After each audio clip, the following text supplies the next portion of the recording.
Welcome to the show, everyone. Thanks for being here tonight.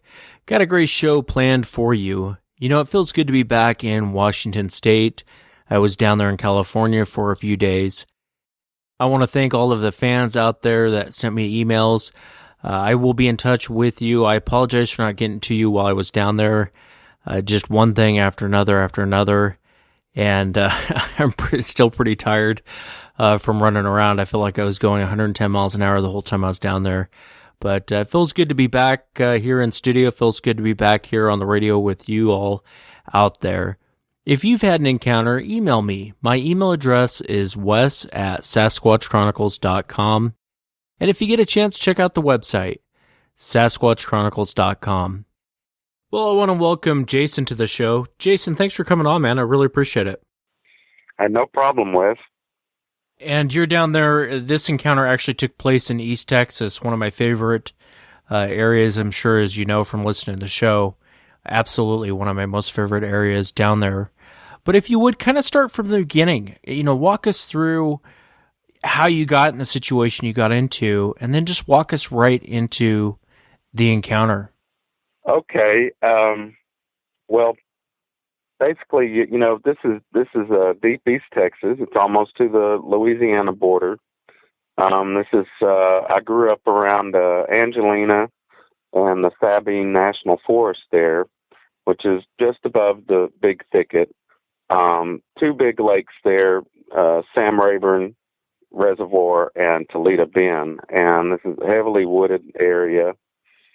And my dad was a land developer in the 70s and going into the 80s there. And he had a business partner, a surveyor, that would go in and break these lots up. They would build roads.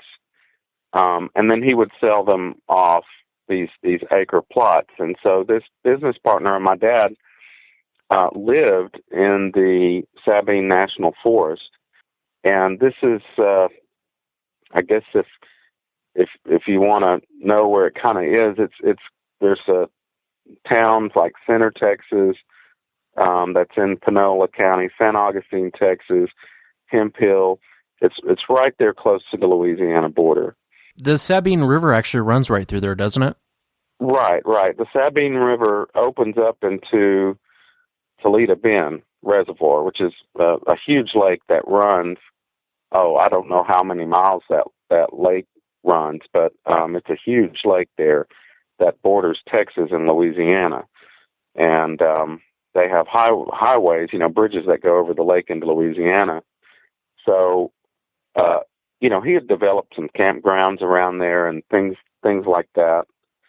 But this surveyor lived down there, and sometimes on a Saturday, my dad would go and visit him, and he had his office. The surveyor had his office kind of beside his house, deep in the woods. You had to go down a farm market road and break off down a dirt road, and sometimes my dad would ask me to come down there with him to visit with him because he had a kid that was about my age, and I was about 11 years old, and the surveyor's son was probably about 9 years old. He was actually a couple of years younger than me, but he was, my dad would take me down there and I would play with the surveyor's son, and we would hang out in his backyard, and beyond his backyard was just, woods, just pine trees and deep East Texas woods. And we would play out there. This one particular time, the incident, we were playing, and he looked up at me and said, Chewbacca Man lives down that trail down there. And I said, Chewbacca Man?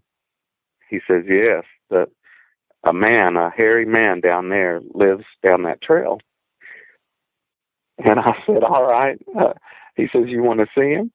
And I said, yeah. And I was a couple of years older than him, and I don't know if he was playing make-believe. I don't know what we were doing, but, I said, yeah, show me Chewbacca Man. And so we headed down this little trail that was kind of in his backyard, but it led deep in the woods, and I followed him down there, and we went a pretty good ways. I was getting surprised we were getting far away from the house. It was late in the afternoon, so the sun was getting ready to set, but we went down this little thin trail, and we got to this deadfall, and a tree and some limbs and brush had fallen over. I don't know if it had been bush hogged over, but it was just a big fall that kind of blocked that trail. And I looked around, and he said, This is it. This is where he is. And he said, I'll call him. And so he said, I'll call him up. Ooh, and he gave this whooping sound, and we didn't hear anything. And he did it again, and I started hearing cracking and footfalls and walking a distance away, but headed towards us, towards this deadfall, behind this deadfall. And it kept coming, and all of a sudden I heard, real heavy breathing, just woof, woof, and I thought it sounded like a horse. And so I thought he had called up a horse. So I kind of got, relieved a little bit, and I was like, he's just called up some kind of horse. And he kept calling him. And about that time I heard a word. It was a sound. It was, I don't know how to describe it, but I remembered it went, "Owa." Just like a deep word. And it startled me. It got my attention real quick, and it got serious real quick. And I knew there was something other than a horse behind that deadfall. And he kept calling it, real sweet, like a kid would. He would go, "Come on, come on," and it would move, and limbs started to kind of crack and move behind that deadfall. And my eyes widened, and I took a few steps back, and I was like, "What in the world?" I said to TJ, I said to him, I said, what is it? What is that? And then this sound, it went, just a huge percussive sound came from behind that deadfall, and it punched me in the stomach. It totally floored me, and my stomach dropped, and I froze. Like, real fear just freezes you down. And Tommy was unafraid. I mean, TJ was unafraid. He said, "Come on, come on." And he goes, "Chewbacca," and he kind of sings to it. And it was creeping me out, and this thing started having a fit. It pulled limbs from that deadfall. I could see them slide out away, and they were slamming on the ground. And this thing was, I mean, grunting and slamming the limbs, breaking limbs, and I just kind of came out of my stupor, and I looked at Tommy. He turned around slowly, and he said, "He doesn't like you. He doesn't like you here." And I turned on a dime and took off running. And Tommy yells, "Wait!" And I said, No, come on, let's go, run." And I took off running. I ran down that trail, and this thing gave chase about a few yards away at first, and then it kind of went deeper away. It circled around, and I was running as fast as I could. I didn't care about TJ. I didn't care. I was just running. Limbs were slapping me in the face. I was trying to get back to that house, and this thing rounded around, and I looked to the side, over my shoulder at times, or to the side of the woods where I could hear it running with me, and I could see a big black figure. It wasn't it wasn't a horse. It wasn't a cow. It was a tall, slender, big black figure. I could see the stride of its legs running at times in and out of that brush. And it circled around, and it was beating me. It was beating me back to the trail. It was getting ahead of me, and I started to panic because I thought it's going to cut me off on that trail. And I screamed, "Daddy, Daddy!"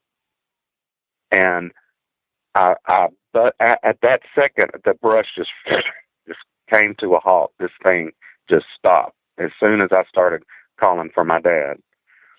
I ran into that backyard. I ran up to that office where they were talking, and I grabbed my dad, and he said, "What's wrong, son?" And I explained it to him.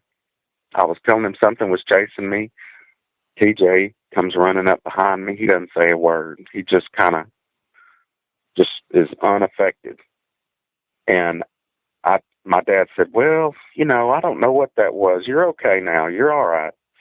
And the surveyor said, "Well, we've got a neighbor that, lives down the way, and sometimes their goats get out, and I bet an old goat chased you out of that trail, and this and that." And my dad said, "Go wait in the car. We're about to go." I go and get in the car, and I lock the doors, and I'm panicked, and I'm scared, and Tommy, TJ, I called him, comes walking around, and I rolled down the window, and I said, "What was that? What was it?" And he says, "I told you Chewbacca Man was back there." And I said, "What was it, though?" And he said, "It's the boogeyman. It's Chewbacca Man." And my dad got in the car. I rolled up the window. I saw Tommy walk to the back of the house. As we drove home, I told my dad all about it. I told him what I saw, that it wasn't a goat that chased me out of there. And he yeah, okay, you're all right. Well, I don't know what it is, but you're okay now. And we drove away, and one of the things, what's so crazy about this is I remember at the deadfall there was a lot of snack packages. There were Cracker Jack boxes open. There were Little Debbie snack cakes open. It's like this kid had been going down there and feeding this thing. And it creeped me out. And it is a story in my childhood that I've kept, and I don't tell anybody. I told my dad, and I told my best friend, who still lives in East Texas, and I'll get to that. But it's just a story that has been in my childhood that has always scared me. I at the time I didn't really think Bigfoot. That's Bigfoot, but I'm an Eagle Scout. I was in scouting a couple of years after this thing happened to me. We got to go. Our scout troop got to go camp out in the Big Thicket, and there is the Alabama Coshada Indian Reservation that is in the Big Thicket there. It's near Woodville, Texas. And somehow they arranged for us to camp out there. And we did. And we were around the campfire and at night, and all of a sudden the chief or a councilman or somebody came in with two braves, and they were part of the reservation. They were all dressed up. They had their shirts off. They had paint on them, and it was real neat for us to see these guys come in, these Indians, and they sat down at our campfire, and the chief started talking and telling us stories, and he was very good. He would throw something in the fire, and the sparks would light up, and the forest seemed to accent his stories. He was he was just very good. And we were, all the scouts, we were just glued to him, listening to him. And he began to tell this story of the hairy man of the woods. It wasn't a story of this, nice, thing. It was the wild man of the woods that we battled for years, and who would take our children and would kill you and drag you away. And it was a horrible, it was a horror story of, and he described a Bigfoot creature. And, he said the words Bigfoot of today, and then it kind of, when he told that story, it kind of hit a nerve. I'm like, oh my gosh, that thing, the Chewbacca Man, this thing that, was out there, immediately it clicked, and I'm like, it was a Bigfoot. It was something out there. And from then on, I was kind of, anything about Bigfoot, my ears would go up, and any show I was interested in. And then I get a call a couple of weekends ago from the friend that I told this story to. And like I said, I told it to my dad, I've told it to my wife, and I told it to my best friend growing up. And he is a deputy sheriff in a county in East Texas right now. And he's on the night patrol. And he calls me and he says, I have got to tell you something that happened to me, and I'm busting. I've got to tell someone. And you told me this story of this Chewbacca Man when we were kids, and this thing that I saw this weekend, I'm telling you, this is it. And he proceeded to tell me a story. So he was on patrol, and there's a stretch of road, an old farm market road that is near the Angelina forest, and it is a long straight road.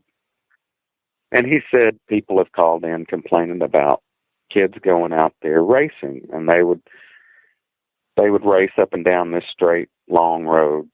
It was not near any residential areas, deep out in the forest. They called in and said, hey, they're racing on the wrong side of the road. They're going to kill somebody. And there were a lot of complaints. So he made that part of his patrol, and he had been going out there on Friday and Saturday nights to patrol that area and try to catch these kids racing and get them off the roads. So he said there's a lot of, places on that stretch of road where he could back into. And there's one old dirt road in particular that he had backed into a couple of times. And this particular night, it was actually a few Friday nights ago, and he backed in. He shut everything down. All the lights went down, and he waited. And he was setting up a speed trap, waiting for these kids to come through. And he said he waited there about 15, 20 minutes, and he said the cruiser was running. He has a Tahoe, is what he's assigned to, and he said the cruiser was running, but he had shut all the lights down and shut his laptop down and was just there in the dark. And he said, I'm ashamed to say that I drifted off to sleep. I started dozing off. He says there was a pop on the radio, and he woke up and had to shake himself awake and pulled up and got him a drink of water.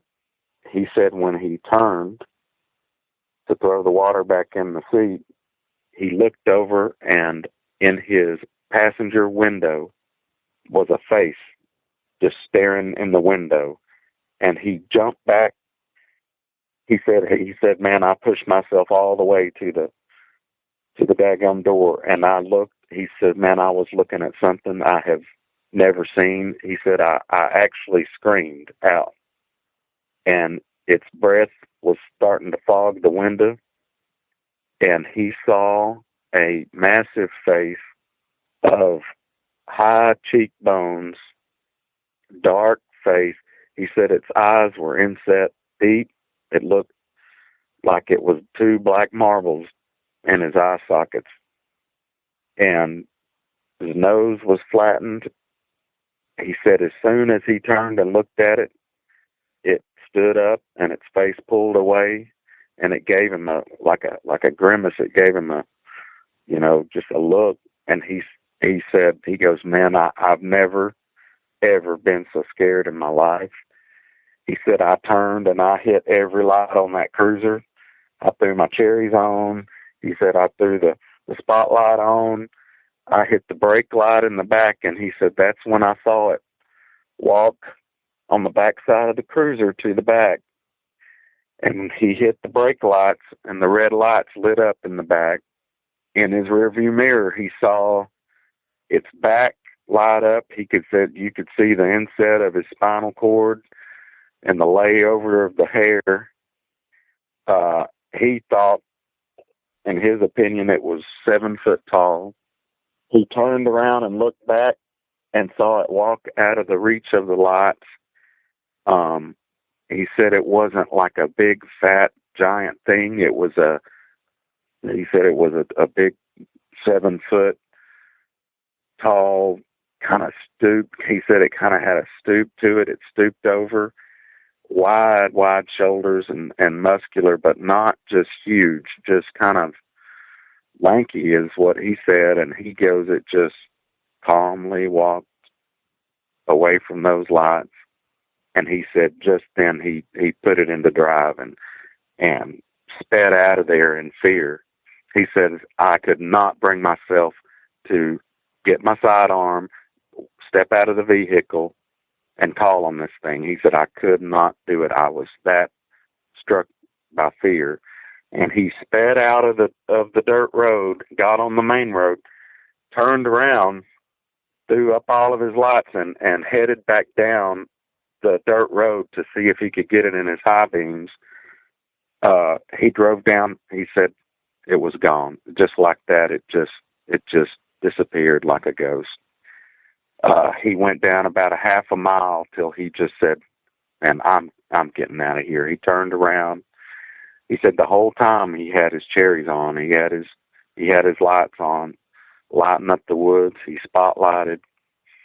He didn't see anything, and he turned around and left out of there. And when he called me, he was, freaked out like I'd never heard him.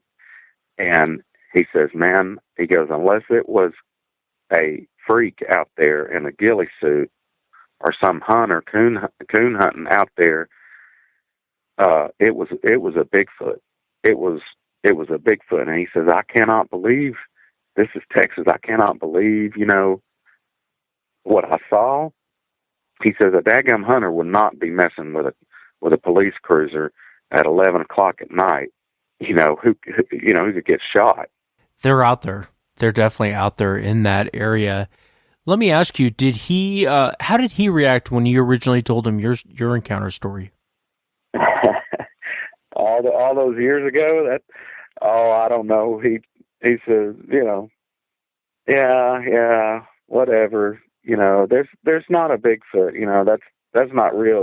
That type of thing. And yeah, and then I go, yeah, I know, because you don't want to get made fun of. So, but and with Bigfoot, I've always been since I've had that weird thing in my past. Like I said, I've always been listening for it. I've always been an enthusiast. I'm not a Bigfooter. I'm not a guy that goes out looking for this. This kind of just this story, him calling me, was a big surprise, and he was just floored. He could not believe what he saw, and he says, you don't tell anybody, none of our friends. I'm telling you this because you're my friend, and he's in law enforcement. He's not gonna talk about it. to anybody but me. And Yeah, those guys, they have to be careful on who they tell sure, what to, especially being in law enforcement. yeah. So I get that. And, even at work, if I ever say, oh, did you see that Bigfoot show? And, I'm kind of like trying to find somebody who would, talk about it with me because I'm so interested. Everybody blows it off and laughs it off. And so I just shut up, And, but there is something, and there's a lot of stories that I've heard in East Texas. There's areas of East Texas that I don't hear mentioned much, but I have heard things come out of. Like there's areas, the Boykin Springs area. This is near Zavala, Texas. It's close in between Lufkin. It's also on the Sam Rayburn Reservoir. I've heard of things happening there. I have another story of a scoutmaster telling me it wasn't my troop, but he told us that this was at Double Lake. It's a lake called Double Lake. It's down on the Lone Star Trail, a little closer to Houston, Sam Houston National Forest, but kind of more east. He had taken a troop in there, and they had left the campsite one morning and was walking away, and he got a little ways away and realized he had left a knife that had meant a lot to him, and he was looking in his pack for it. He couldn't find it, and he says, I'm going to run back, and I'm going to go find my knife. So he left the troop and ran back to the campsite. He said, as he approached it, as he rounded the bend and was seeing where they had camped, there was something crouched down just beyond the campsite that was startled, jumped up, and ran away on 2 feet. He said it was covered black hair. He said he stopped and was startled. He wouldn't approach the campsite. He didn't know what it was. And he finally eased up there and got his knife and left. And he says, I've never been able to explain that. It was a tall, dark figure that jumped and ran away so fast. And he said it just spooked me. And I know that's, there's not a lot of detail there, but there's these whispers and stories in East Texas. And it makes me think it makes me think that something, like this creature, or a type of creature like that is in the woods there. It's definitely out there. I mean, I think that, if you want my honest opinion, I think that whole East Texas area is infested with them. And the reason why I say that is just being actually out in that area and hearing the sounds that I heard and hearing the, finding footprints. And Wow. It's different than it is like in Washington State. Washington State's kind of hit and miss running into these things. But I kind of think that East Texas area, I think if you know where to go, I think you'll have an encounter. And I kind of cringe when I hear the Boy Scouts going out. I don't know if you heard the show. I was in East Texas, and we had vocalizations all night long. And as we were leaving, there was a Boy Scout troop coming in, and I thought, I don't know if I should say something to these guys, or I wanted to ask you about the encounter that you had with TJ. Have you ever spoken to TJ since then, or spoken to his dad since then? No, I do have a follow-up to that.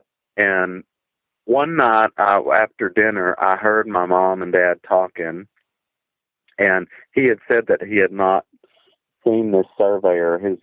I'll say he's Mr. W, and he said, I have not seen him in a while, and I've called him, and I'm going to go out and see him because I haven't talked to him in a long time. He said, I've got some opportunities that I want to talk to him about. And it was like a week later, I guess I heard, them talking again. And he says, Mr. W has moved. He's gone, to my mom. And he said, it's so strange. He goes, I got a lot of business for him, and he had a good surveying business here. And he said, we have done a lot of lots together and a lot of projects together. And he didn't say goodbye to me.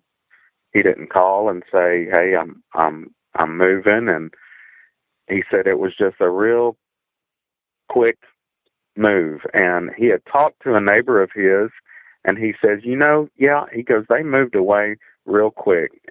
I think he said that his wife and the surveyor's wife had talked and said, well, we're moving, we're going back to Alabama is what I think he said. But they just abruptly moved, not long after that. And, I'm not going to tie in anything of what that could be, but, they moved without saying a word. And I don't even know, I haven't had any contact with TJ. I mean, he would be a grown man now. And I don't know, but the weird thing about that's always kind of freaked me out is that if really this kid was going down there in his woods and discovered something or saw something and was bringing food to it, that's scary. I mean, that is a real creepy thing, and no telling what could have happened to that kid.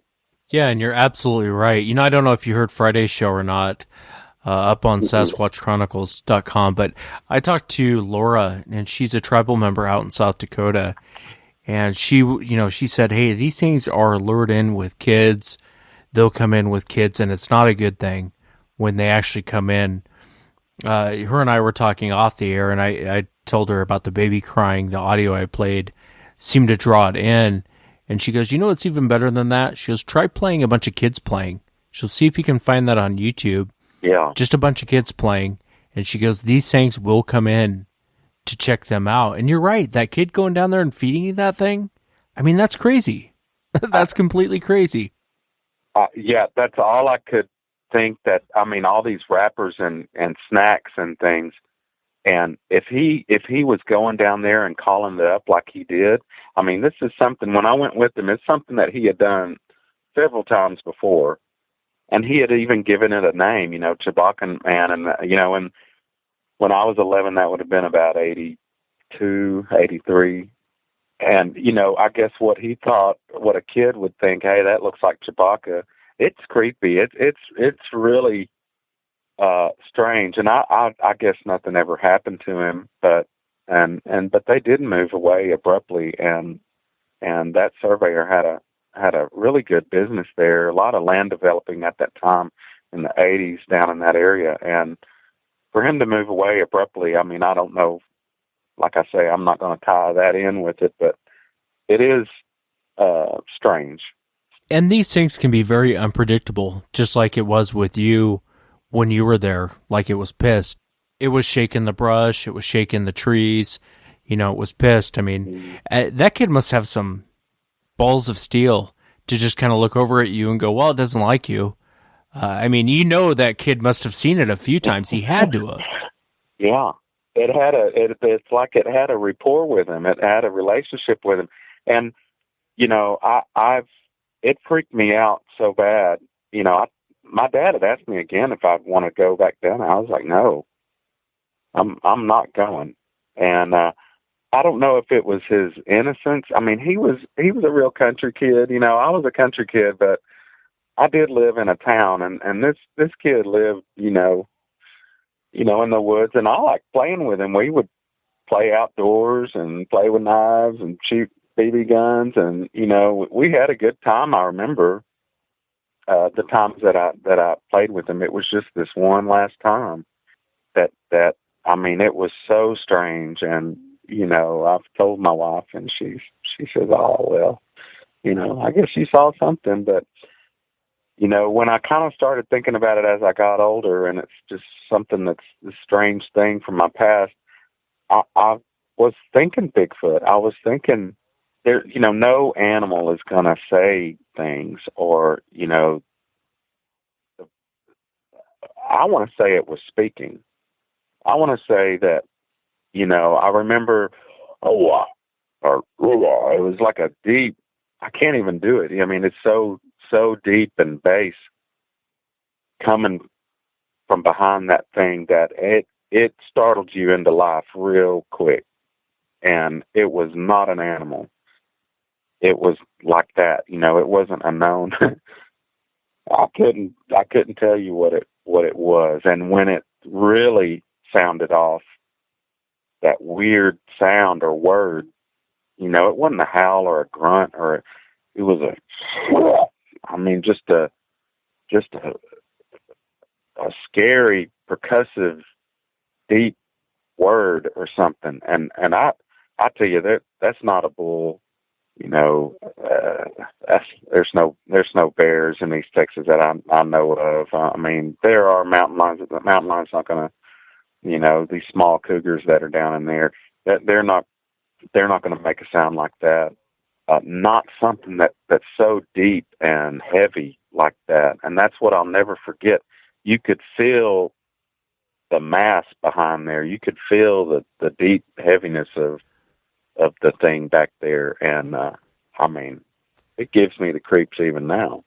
That really is one of the things that creeps me out the most about this subject, is your impression is actually pretty good. I've heard that more times than I care to hear, but where they'll vocalize like that.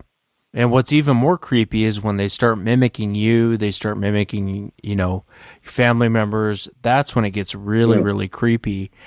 And that is the part that really bothers, it bothers me. I don't know if it bothers anyone else, but it's a little bit too much like us. You know what I mean? It's a little bit too much, like you said, it formed a word, or it sounded like a word. And I'm sure that was your impression at the time.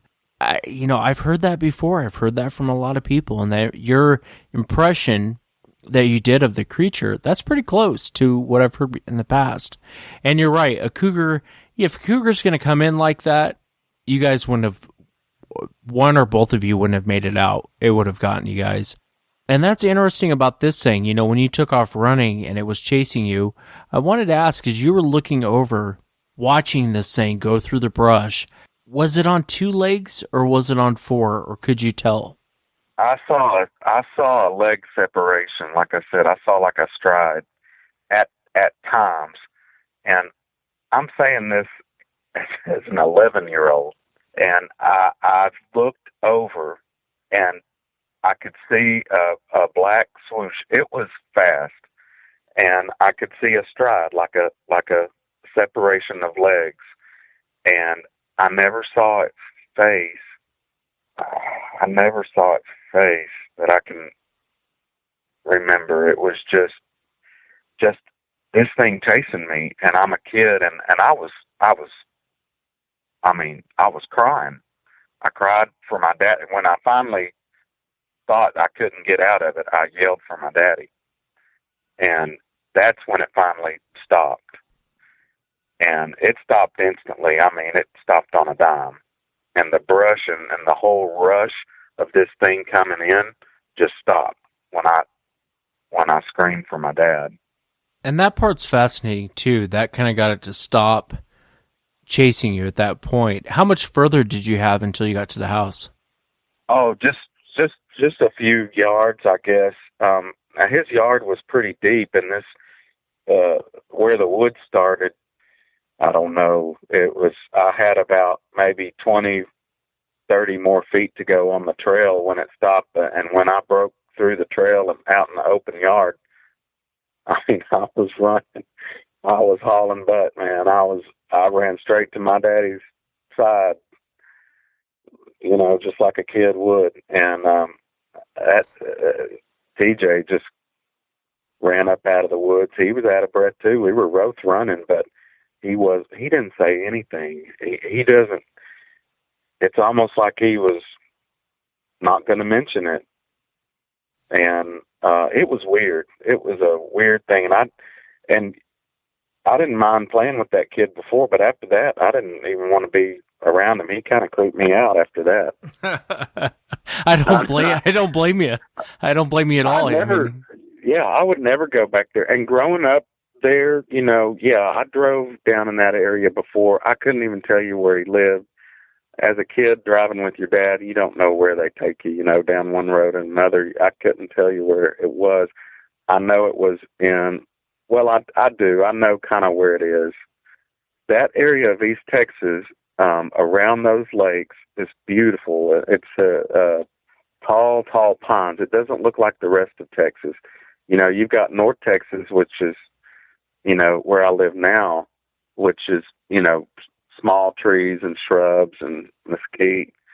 But the land changes as you go down I-20, which is headed into East Texas and Louisiana. Past when you get to Tyler, Texas, it's tall pine trees, hills, very pretty. But there are, and being in the scout troop and hiking, there are a lot of areas that are just wooded, and there's a lot of bottoms and creeks and areas that, and East Texas, the woods at night out there, I mean, there's no light pollution or anything. It is pitch black dark. If you ever stepped out into an East Texas woods at night and got lost, you'd never hear from me again. I mean, it is a secluded place down in some of those pockets of East Texas, and it's a spooky place. And I think there would be enough, hiding and enough places to be secluded and tons of food. Yeah, I tend to agree with you. That whole area, there's tons of food, tons of cover. Some of those areas remind me of Washington State because the brush was so thick when we were out there and we were going around. I would love to talk with the law enforcement friend. The description he gave you really is dead on with the description that people get. And I've never talked to someone who had an encounter like that. I've read many online, but I've never talked to someone that was falling asleep in their car, looked over, and then saw the creature looking in on them. I've read many online, but I've never talked to someone. I would love to talk to someone like that. And, your friend, law enforcement runs into these things more than you would imagine, especially being out there in East Texas. I bet he doesn't go out there and park anymore on that road. No, I doubt it. No, I remember him mentioning, he goes, "Hey, I have to back into, to places all the time." He says, "I have no fear at all." He goes, "But I'm going to have this in the back of my mind from now on." But yeah, I was going to talk to him, and if I go see him, I don't get to see him that much. We talk on the phone at least once a month. This call was a call in the evening, and just just the next day after that, and just was really pouring his heart out on it, and just surprised. I mean, extremely surprised and excited and creeped out. And he went on and on about, "I can't believe it. I can't believe it." He goes, "But I can't explain it." And he's trained on how to observe things. And he said, I can't put anything else in that slot that it would be." He goes, "But I don't know. I'm just saying what I saw, and it didn't seem to be scared and run off. It just kind of looked in the window and calmly walked around the cruiser and walked away." If I'm ever down there in East Texas again, and I'm sure I will be in the near future, you should come out with, if I go out with Bob Garrett, Tim Sermons, and Mo and all those guys down there, you get kind of I don't want to say false sense of security, but those guys are so calm and cool when they go out there under intense situations. It's kind of nice to go out with them because, and I'm leery of these things. I think that they can turn on you on a dime, and I think they're very unpredictable. But going out with those guys is pretty cool because they can take you to a lot of areas. I've always said I'd love to take a skeptic. I know you're not a skeptic, and your law enforcement friend isn't, but I would love to take a skeptic or someone from like the Houston Chronicle and just say, "Hey, come out, hang out with us for a couple days, and I guarantee your theory, your thought about what's out there and what's not will change overnight. I guarantee it. Wow. No, I can't promise you'll see. Yeah, I can't promise you'll see anything, but you'll hear enough. You'll hear enough to make you stop and wonder about a lot of things. Yeah. Well, if they're nocturnal and if they, I mean, I've had lots of thoughts of them of what they are, what they could be, how many are there. If it's a small population, if they're inbred, if they're, you have all these thoughts, and I think the mystery of it is the biggest appeal. But there has to be something. So many people see things, and I'm not saying that thing that chased me was a Bigfoot, but I just like my friend, I can't put anything else in that slot that would be anything else. It was so strange and unexplainable. But I would love to go out. Like I say, I'm not a Bigfooter, and I live in the city now, and I work but I'm from East Texas. I know all these places, and there's something up around those lakes. I want to see. I wish. I can't wait for something to happen in real evidence. I want to believe it. So it's a cool subject. Yeah, and I think you probably were chased by a Sasquatch. Like you said, what else can you plug into that type of situation?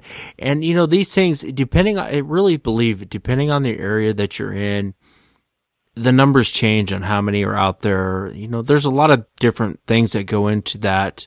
There's a lot of things that come into that calculation, as far as how many are out there. It's kind of like I was out there in Southern California, and when I very first went out there, I thought, no way is there any Sasquatch out here. There's no way. There's not enough cover for them. But it's very deceiving. When you pull off of the road, you start to realize really quick, not only is there enough cover, there's enough food, there's enough water, there's the environment's set for these things. And, there's mountain lion everywhere. There's deer out there. What's interesting is, going back to your law enforcement friend, the Border Patrol out in that area that I was out around the Otay Lakes, Otay Mountain, they would run into this devil dog thing, which is a little different than Sasquatch, but they would describe it. They'd call it a devil dog, and they would run into it. A lot of different agents reported it. I had a law enforcement official contact me while I was down there in San Diego, and he said, hey, look, I got to tell you what happened to me. I don't know if I want to come on the air, but here's kind of what happened to us. And he told me the whole story. They were out on kind of near Otay Mountain, and they were going down one of these old dirt roads, and this thing was walking down the road. And as they pulled up on it, they realized it wasn't a person. And the guy hit the gas, almost crashed the cruiser, races back to the, to the station. And they make a pact, basically, let's not tell anyone. He's telling his partner, I don't want to bring this up. This is crazy. Everyone's going to think we're crazy. And in law enforcement, you got to be careful on who you tell those things to. But they go back to the station. His partner starts telling everyone what happened. He steps away to the bathroom. He comes out, and his partner spilled the beans to everyone on what they saw. And the interesting part about that encounter story with law enforcement is the watch commander said, sit down, guys. So what happened? What did you guys see? So they explained to him what they saw and how big it was, and it was all hairy. It was walking upright like a person, but it wasn't a person. Was it someone in a ghillie suit? No. This is 2:00 in the morning, and these guys are saying it was some sort of creature. They don't know what it was. And what's interesting is the watch commander goes, hang on a second, I want to print something up. Walks over to the printer, and he printed out, I don't know if you've ever heard of the Proctor Valley Monster. They call them Zoobies, which is slang term for Sasquatch. But if you get a chance, check out the Proctor Valley Monster online. It's all over online. And he says, this is what you guys probably saw. And that was kind of the end of it. I mean, there was really no jokes. There was really no, so I mean, it's just interesting, especially when a law enforcement official has an encounter and how it's received. I can understand your friend not really wanting to tell anyone. Yeah, and there's a ridicule. There's I mean, something as simple as getting passed up for a promotion for, but I'm sure there's a lot of things that those guys see that never come to light because you just can't, it's just not perceived as something real right now because of science, not really looking into it. I mean, I guess you have some people, I guess the cryptozoologists are looking for it, but, it's not taken seriously. And there's a lot of theories, as you know. But, yeah, I mean, you just can't really put yourself out there. Yeah, and I truly feel bad for people who have encounters and they have no one to tell. They have no one to get it off their chest. Because you feel kind of a relief when you get it off your chest. It's kind of like I posted on the blog the other day about the lady that saw Sasquatch carrying a baby, and she described the baby looking like Chewbacca. And she called 911 to tell them about it. If you get a chance, check it out. It's on the website. But she said the baby looked like Chewbacca. She said it was like the ugliest thing she ever saw. But what's interesting is she called 911 to get it off her chest, to tell someone. Wow. And that makes me feel bad because, she probably saw something. She had no one to tell, and it's just been eating at her. Yeah, I don't think that was a proper use of 911, but, she wanted to get off her chest. And so, I think people need some sort of outlet when they see something like this to get it off their chest. So, and I can't thank you enough for coming on, Jason, and sharing it. It's a terrifying story. I mean, the Chewbacca Man. It's terrifying. Yeah, I mean, it's terrifying. And for weeks after that, I was, wanting to go hop in my mom and dad's bed, and sleep with them again, even though I was 11. I remember being scared, but, it eventually kind of went away and went back to the corner of my mind. But like I said, it wasn't until a few years later when we were camping out and that old Indian chief was telling those stories and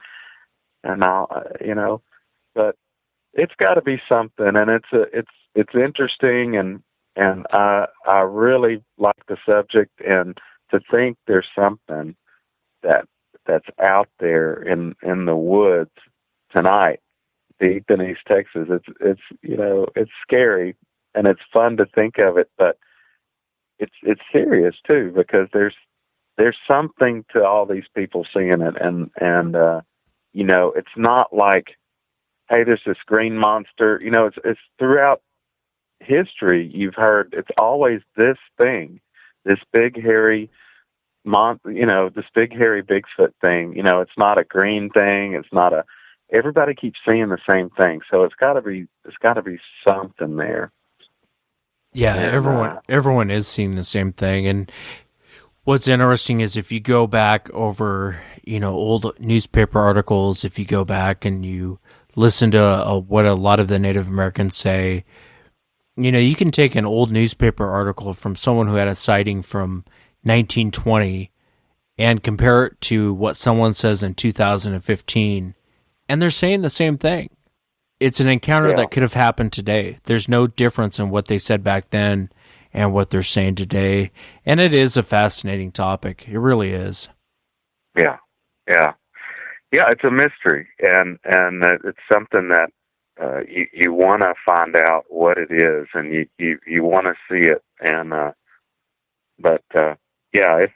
if you ever come to East Texas, holler at me. I'd love to come out with you guys and experience it firsthand. Yeah, well, be careful what you wish for.